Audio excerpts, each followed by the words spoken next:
Langsung aja kita mulai. Coming up.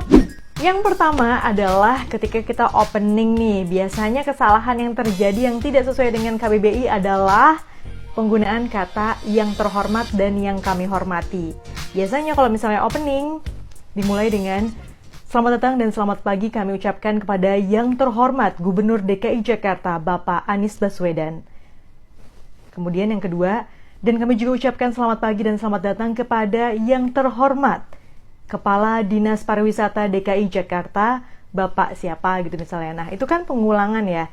Jadi yang namanya yang terhormat itu cuma ada satu yang paling. Nah, kalau misalnya kalian udah menggunakan yang terhormat nih untuk yang pertama yang paling tinggi, misalnya Bapak Gubernur, untuk yang ke bawahnya jangan pakai yang terhormat lagi, tapi pakailah yang kami hormati.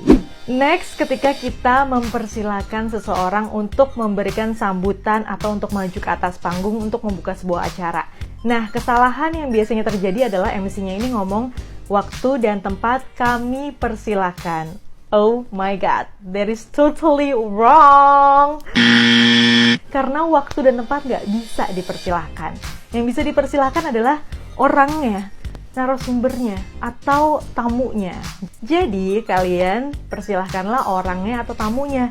Jangan waktu dan tempat. Langsung aja misalnya, kami persilahkan kepada Bapak Anies Baswedan untuk maju ke atas panggung. Alright? Selanjutnya ke kata persilahkan atau silakan. Ini kita bedah ya, karena ini sudah menjadi kontroversial. Karena misalnya aku lagi nge-MC nih, kadang-kadang aku bilang kepada Bapak Anies Baswedan dipersilahkan. Nah, itu suka ada yang menyalahkan. Mai, harusnya bukan dipersilahkan, tapi disilahkan. Jadi nggak pakai per gitu. Nah, aku jadi curious kan, sebenarnya yang sesuai dengan KBBI itu seperti apa sih, ya kan? Kita bedah dulu, ini dari pronunciation-nya. Jangan pakai H, itu yang paling penting. Jadi, silakan, persilakan, jangan pakai H, itu dari pronunciation-nya. Nah, kalau dari katanya, kalau kita cek ke Kamus Besar Bahasa Indonesia, ternyata kata yang tersedia adalah silakan. Nah, terus aku bingung nih, sebenarnya boleh nggak sih disambungin sama imbuhan di, jadi disilahkan atau dipersilahkan? Nah, karena ragu, aku sudah sampai menanyakan kepada ahli bahasa di Sekretariat Negara ya ini ya. Nah, ternyata kalau bisa kata-kata tersebut itu jangan diberi imbuhan di. Jadi langsung saja persilakan atau silakan. Kedua kata itu benar ya. Jadi langsung aja misalnya kepada Gubernur DKI Jakarta Bapak Anies Baswedan kami persilakan. Oke, moving on ke kata sesuai dengan KBBI selanjutnya. Ini sebenarnya bukan ejaan atau pakai imbuhan atau gimana ya. Ini hanya pronunciation aja. Kadang-kadang kita sering banget mengucapkan kata saudara-saudara, ya kan? Nah, kalian harus make sure kalau pronunciasinya bukan saudara-saudara, oke? Jadi bukan cuma bahasa Inggris aja yang pronunciation-nya harus benar, bahasa Indonesia juga kita harus benar pengucapan katanya. Seperti apa? Coba ulangi lagi. Saudara-saudara. Saudara-saudara. Saudara, bukan saudara, oke? Nah, selanjutnya, biasanya kalau misalnya agendanya mau berganti nih, si Master of Ceremony ini suka bilang untuk mempersingkat waktu langsung saja gitu kan lah. Nah, berdasarkan KBBI itu tuh salah, karena waktu tidak bisa disingkat-singkat. Yang bisa disingkat adalah kata misalnya gitu kan. Kalau waktu nggak bisa disingkat, tapi bisa apa? Bisa dihemat atau diefisiensikan. Nah, jadi diubah aja kalimatnya menjadi misalnya nih, untuk mengefisiensikan waktu, langsung saja kita masuk kepada acara berikutnya, yakni sambutan-sambutan. Berkaitan dengan mengganti agenda atau ke acara selanjutnya, kadang-kadang seorang MC juga sering banget kepleset ngomong menginjak ke acara berikutnya. Nah, kata menginjak ini sesuai dengan KBBI memang benar ya, tapi biasanya digunakan untuk jangan menginjak rumput. Nah, kalau ke acara berikutnya, jangan menggunakan menginjak, gunakanlah kalimat lain misalnya masuk ke dalam acara berikutnya. Atau langsung saja, acara selanjutnya adalah gitu. Karena kalau kata menginjak ini kita gunakan untuk masuk ke acara berikutnya, kayaknya kesannya agak rancu gitu. Menginjak ke agenda berikutnya, agak rancu. Jadi gunakanlah kata-kata yang lebih simple seperti acara selanjutnya adalah. Sesimpel itu guys.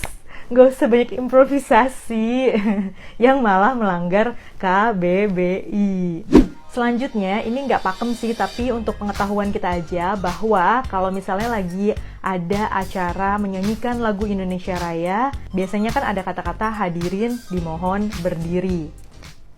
Nah, Ada yang tidak setuju dengan kalimat ini, walaupun ini udah widely used ya, udah digunakan di mana-mana, bahkan di acara kenegaraan pun kata-katanya hadirin dimohon berdiri, kayak udah pakem banget gitu. Nah, ternyata dari kalimat hadirin dimohon berdiri ini banyak beberapa ahli bahasa yang tidak terlalu setuju. Karena kenapa? Karena jadi rancu, siapa yang meminta mereka berdiri gitu loh.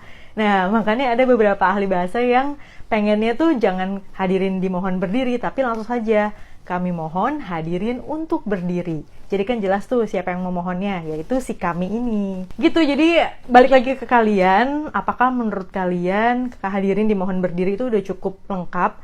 Kalau misalnya belum, ya marilah kita ikuti beberapa ahli bahasa ini dengan menyebutkan kami mohon hadirin untuk berdiri. Last but not least, ini juga kalimat yang selalu digunakan padahal salah. Kalimat ini berasal dari salah satu presenter kondang zaman dulu yang sekarang sudah jadi anggota DPR. Siapa coba? Kalian pikir aja sendiri deh ya. Tapi dia sering banget waktu masih jadi presenter dulu, cara menutup acaranya itu dengan kalimat, mohon maaf apabila ada salah-salah kata. Coba kita renungkan, ada yang salah nggak di situ? Ayo, ada yang tahu nggak apa yang salah? Yang salah adalah kata salah di situ diulang 2 kali. Nah, sebenarnya penggunaan salah di sini adalah kata keterangan kan, yang sebenarnya tidak perlu diulang 2 kali. Mungkin yang perlu diulang adalah katanya nih. Jadi, mohon maaf apabila ada kata-kata yang salah. Bukan mohon maaf apabila ada salah-salah kata. Gitu.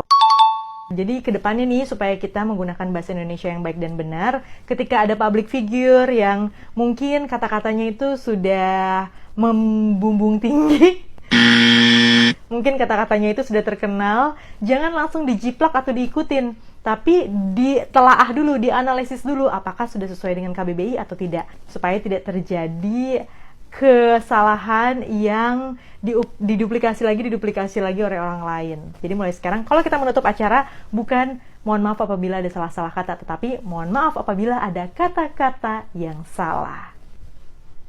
Alright guys, itu dulu pembahasan kita mengenai kata-kata yang sering kali salah digunakan oleh seorang Master of Ceremony yang tidak sesuai dengan KBBI.